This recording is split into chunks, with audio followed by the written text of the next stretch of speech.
자네 이번에 지원금 특변 지역이던데 금액 한번 확인해봐. 행정안전부 발표 이후 지원 내용이 구체화되면서 더욱더 지원금에 대한 관심이 뜨겁습니다. 그런데 여기서 꼭 짚고 넘어가야 할 게 있습니다. 관심만 갖고 있으면 아무 소용이 없습니다. 이 지원금은 신청을 해야만 받을 수 있고 신청하지 않으면 단 한 푼도 지급되지 않습니다. 1차 신청은 4월 27일부터 시작됩니다. 대상은 기초생활수급자, 차상위 계층, 한부모 가족입니다. 이분들은 일반 국민보다 먼저 그리고 더 높은 금액을 받을 수 있습니다. 국민 70%가 지급 대상이라고 하지만 실제로는 대상이 되는지 모르고 넘어가는 분들이 적지 않습니다. 나는 해당이 안 되겠지라고 넘겨짚다가 신청 자체를 놓치는 경우가 생깁니다. 이 부분이 바로 가장 먼저 확인하셔야 하는 이유입니다. 신청은 아무 날이나 가능한 것이 아닙니다. 신청 첫 주에는 출생연도 끝자리에 따라 요일제가 적용됩니다. 1차 신청 기준으로 보면 4월 27일 월요일은 끝자리 1, 6, 4월 28일 화요일은 끝자리 2, 7, 4월 29일 수요일은 끝자리 3, 8, 그리고 4월 30일 목요일은 끝자리 4, 9뿐만 아니라 5, 0까지 신청이 가능합니다. 이후 금요일부터는 요일제가 해제됩니다. 본인 날짜를 확인하지 않고 방문하면 접수 자체가 되지 않아 헛걸음을 할 수 있습니다. 꼭 확인해 주세요. 그리고 이번 지원금에서 가장 많이 헷갈려 하시는 부분이 있습니다. 같은 지원금인데 받는 금액이 사람마다 다르다는 것입니다. 기초생활수급자와 일반 국민의 차이는 물론이고 사는 지역에 따라서도 금액이 달라집니다. 금액 차이가 나는 만큼 손해보지 않으시려면 내가 받을 수 있는 금액이 정확히 얼마인지 알고 계셔야 합니다. 그럼 받으실 수 있는 금액에 대해 하나씩 알려드리겠습니다. 먼저 취약계층부터 말씀드리겠습니다. 기초생활수급자는 1인당 55만 원을 받습니다. 차상위 계층과 한부모 가족은 1인당 45만 원입니다. 일반 국민보다 높은 금액이고 신청 시기도 먼저입니다.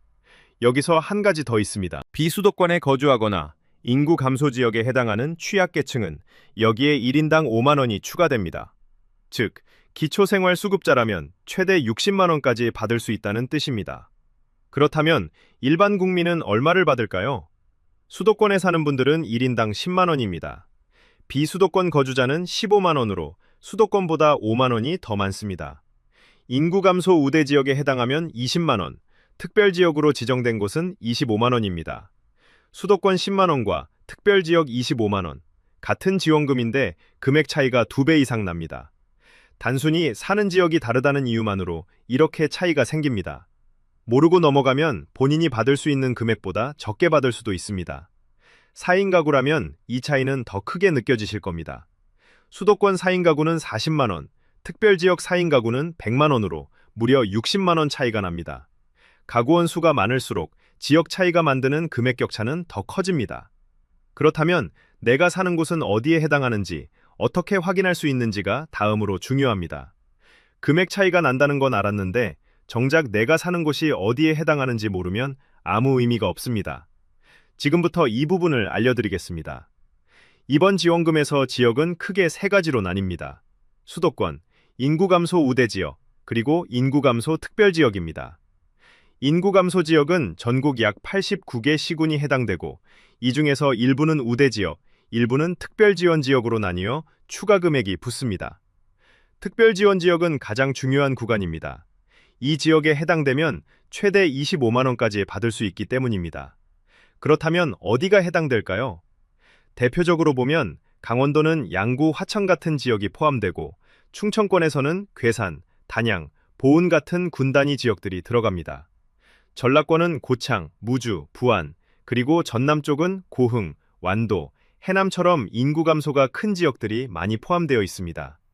경상도 역시 봉화, 의성, 남해, 하동 같은 지역이 대표적입니다. 반대로 수도권이나 대도시 지역은 대부분 기본지급 구간에 해당됩니다. 즉, 같은 지원금이라도 서울이나 경기 주요 도시는 10만 원 수준이고 지방 일부 지역은 최대 25만 원까지 올라가는 구조입니다. 이 차이는 단순한 지역 구분이 아니라 국가에서 정한 인구 감소 기준과 낙후도 기준이 함께 적용된 결과입니다. 그래서 중요한 건 하나입니다. 지금 내가 사는 지역이 수도권인지 우대 지역인지 특별 지역인지 이 세 가지만 정확히 확인하시면 됩니다. 이걸 확인하지 않고 신청하면 본인이 받을 수 있는 금액 자체를 모르고 지나가게 됩니다. 지역과 금액을 확인했다면 이제 가장 중요한 단계가 남았습니다. 실제로 어떻게 신청하느냐입니다. 신청 방법을 미리 알고 준비한 분과 그렇지 않은 분의 차이는 생각보다 큽니다. 신청 첫날 몰리는 혼잡을 피하려면 지금부터 준비하셔야 합니다. 먼저 알림 서비스부터 말씀드리겠습니다. 4월 20일부터 사전 알림 서비스 신청이 가능합니다. 네이버, 카카오톡, 토스, 각 은행 앱에서 신청할 수 있습니다. 알림 서비스를 미리 등록해두면 본인 신청 날짜와 신청 방법을 안내받을 수 있어 헷갈림 없이 준비할 수 있습니다. 특히 스마트폰 사용이 익숙하지 않은 분들은 가족의 도움을 받아 미리 등록해두시는 걸 권장드립니다. 신청 방법은 크게 온라인과 오프라인으로 나뉩니다. 온라인 신청은 본인 명의로 직접 진행하셔야 합니다. 신청 지급 기간 동안 24시간 가능합니다. 정부24 또는 각 카드사, 은행 앱을 통해 신청할 수 있습니다. 공인인증서나 간편인증이 준비되어 있으면 비교적 빠르게 처리됩니다. 신청 후 지급 계좌를 본인 명의로 등록하셔야 입금이 정상적으로 이루어집니다. 오프라인 신청은 주민센터 또는 은행 창구를 직접 방문하는 방식입니다. 주민센터는 평일 오전 9시부터 오후 6시까지, 은행 영업점은 오후 4시까지만 운영됩니다.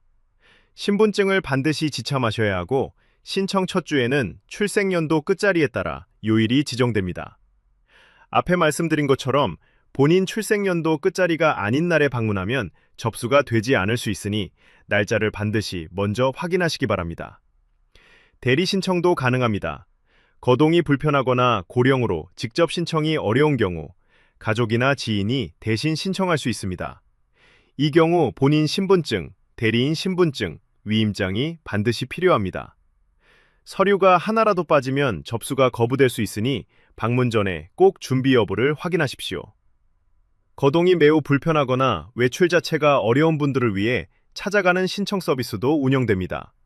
주민센터에 미리 연락해 신청하면 담당자가 직접 방문해 접수를 도와드립니다. 혼자 계신 어르신이나 병원에 입원 중인 분들도 이 방법을 활용하실 수 있습니다.